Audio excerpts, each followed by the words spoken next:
Good morning, everyone. This is His Word.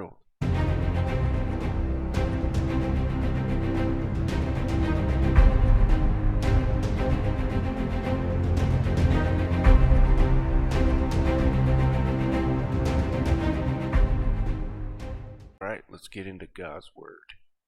So today we're going to be going over Genesis 37. But as a recap, in Genesis 36, we basically got the genealogy of Esau and the kings or the dukes of the Edomites. That's basically it. And we're on Genesis 37. And Jacob dwelt in the land wherein his father was a stranger, in the land of Canaan. These are the generations of Jacob. Joseph, being 17 years old, was feeding the flock with his brethren, and the lad was with his sons of Bilhah, and with sons of Zilpah, his father's wives. Joseph brought unto his father their evil report. Now Israel loved Joseph more than all his children, because he was the son of his old age, and he made him a coat of many colors. And when his brethren saw that their father loved him more than all his brethren, they hated him, and could not speak peaceably unto him.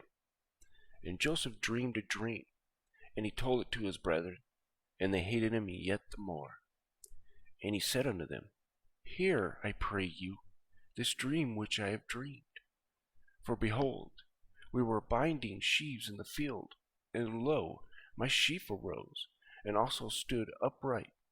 And behold, your sheaf stood round about, and made obeisance to my sheaf. And his brethren said to him, Shalt thou indeed reign over us? Or shalt you indeed have dominion over us? And they hated him yet the more for his dreams and for his words. And he dreamed yet another dream.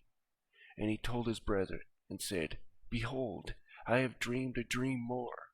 And behold, the sun and the moon and the 11 stars made obeisance to me. And he told it to his father and to his brethren. And his father rebuked him, and said unto him, What is this dream that you hast dreamed? Shall I and thy mother and thy brethren indeed come to bow down ourselves to thee to the earth? And his brethren envied him. But his father observed in saying, And his brethren went to feed their father's flock in Shechem.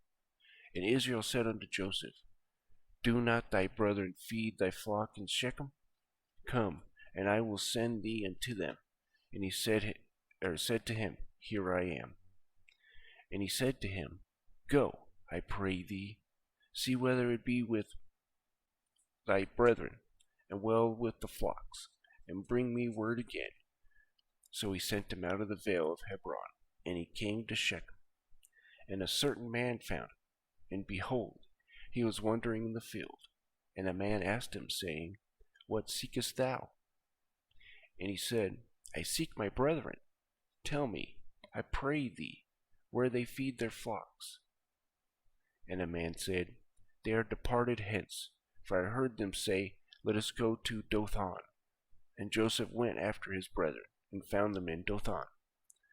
And when they saw him afar off, even before he came near unto them, they conspired against him to slay him. And they said one to another, Behold, this dreamer cometh. Come now, therefore, and let us slay him, and cast him into some pit, and we will say, Some evil beast hath devoured him. And we shall see what will come or become of his dreams. And Reuben heard it, and he delivered him out of their hands, and said, Let us not kill him. And Reuben said unto them, Shed no blood, but cast him into this pit that is in the wilderness, and lay no hand upon him, that he might rid him out of their hands, and to deliver him to his father again. And it came to pass, when Joseph was come unto his brethren, that they stripped Joseph out of his coat of many colors that was on him. And they took him, and cast him into a pit, and the pit was empty, and there was no water in it. And they sat down to eat bread, and they lifted up their eyes, and looked, and behold, a company of Ishmaelites came from Gilead, with their camels bearing spices and balm and myrrh, and going to carry it down to Egypt. And Judah said unto his brethren, What profit is it we slay our brother, and conceal his blood? Come, let us sell him to the Ishmaelites, and let not our hand be upon him, for he is our brother and our flesh. And his brethren were content. Then there passed by Midianites, merchantmen, and they drew and lifted up Joseph out of the pit, and sold Joseph to the Ishmaelites for 20 pieces of silver, and they brought Joseph into Egypt. And Reuben returned into the pit, and behold, Joseph was not in the pit, and he rent his clothes. And he returned unto his brethren, and said, The child is not, and I, whither shall I go? And they took Joseph's coat, and killed the kid of the goats, and dipped the coat in blood. And they sent the coat of many colors, and they brought it to their father, and said, This have we found. Know now whether it be thy son's coat or no. And he knew it. And he said, It is my son's coat. An evil beast hath devoured him. Joseph is without doubt rent in pieces. And Jacob rent his clothes, and put sackcloth upon his loins, and mourned for his son many days. And all his sons and his daughters arose up to comfort him, but he refused to be comforted. And he said, For I will go down into the grave unto my son mourning. Thus his father wept for him. And the Midianites sold him into Egypt unto Potiphar, an officer of Pharaoh's, and captain of the guard. And that is the end of Genesis 37. Now, what we have here is his brother, God saying, hey, you're going to go into basically Egypt, and people are going to bow to you because he's going to save Egypt, right? Later on. And another thing I quite find interesting, we read in the book of Jasher, just in my animal video that we did, right? He was telling, he literally thought this snake ate Joseph, right? And I always wondered that. I was like sitting here, I was like, okay, well, why would he think that? Because Joseph's still alive.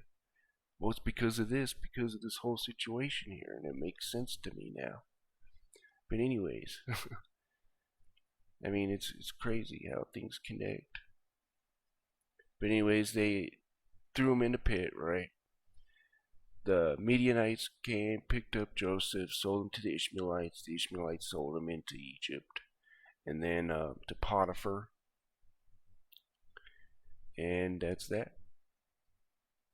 Anyways, I hope you guys were edified, and you guys have a wonderful day.